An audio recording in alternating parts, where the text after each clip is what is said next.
হাওড়া ডোমজুড়ে পুলিশের জালে 6 বাংলাদেশি তুলে দেওয়া হবে বিএসএফের হাতে। রাজ্য সরকারের স্বরাষ্ট্র দপ্তরের নয়া নির্দেশিকার প্রেক্ষিতে হাওড়া সিটি পুলিশ বাংলাদেশি অনুপ্রবেশকারীদের বাংলাদেশে ফেরানোর উদ্যোগ নিল।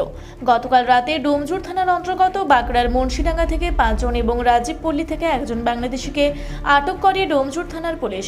ধৃতদের মধ্যে 5 জন পুরুষ এবং 1 জন মহিলা রয়েছে। তাদের কাছ থেকে বাংলাদেশি ডোমিসাইল সার্টিফিকেট পাওয়া গেছে। এখানকার কোনো ভোটার আই কার্ড অথবা আধার কার্ড পাওয়া যায়নি। ধৃতরা বছর 2 আগে দালাল মারফত এদেশে ঢোকে। তারা পুলিশের কাছে স্বীকার করে অবৈধভাবে এদেশে ঢুকেছেন। হাওড়া সিটি পুলিশের পক্ষ থেকে ওই বাংলাদেশিদের হাতের ছাপ নেওয়া হয়। এরপর তাদের জগৎবল্লভপুরের চাঁদনি মোড়ের কাছে হোল্ডিং সেন্টারে রাখা হবে।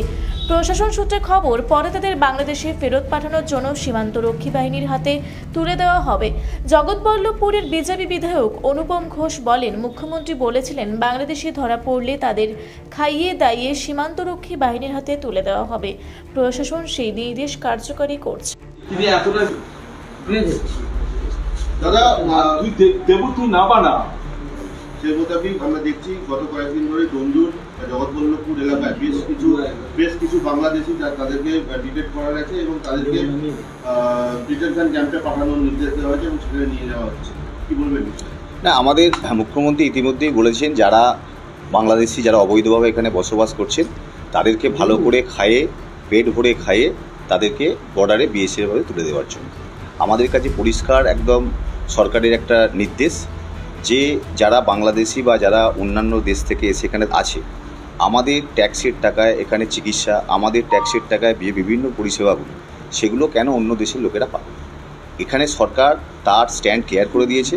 আমরা পরিষ্কার সরকারের পক্ষ থেকে সমস্ত স্তরেই নির্দেশ গেছে যে যদি কোনো বাংলাদেশি অবৈধভাবে এখানে বসবাস করে তাদেরকে ভালো করে পেট ভরে খাইয়ে তাদেরকে বাংলাদেশি বর্ডারে নিয়ে বিএসএফের হাতে তুলে দেওয়ার জন্য নির্দেশ দিয়েছে এবং আমি জগৎবল্লভপুরে যেটা শুনলাম তাদের ক্ষেত্রে একই নির্দেশ কার্যকর হবে।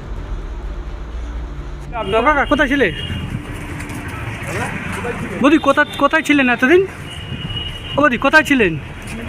হ্যাঁ কোথায় ছিলেন বলুন না ও বৌদি। হাওড়া থেকে মণিশঙ্কর বিশ্বাসের রিপোর্ট, রূপসী বাংলা মিডিয়া। পুরুলিয়ায় পাত্রপাত্রী যোগাযোগের একমাত্র বিশ্বস্ত প্রতিষ্ঠান বিবাহ পরিচয়। আপনার মনের মতো জীবনসঙ্গী খুঁজতে পাশে রয়েছে বিবাহ পরিচয়। তাই আর দেরি না করে আজই যোগাযোগ করুন বিবাহ পরিচয়। Municipality commercial complex, 2nd floor, Chaibasa road, opposite PWD office, Purulia. Mobile নম্বর 9232440272।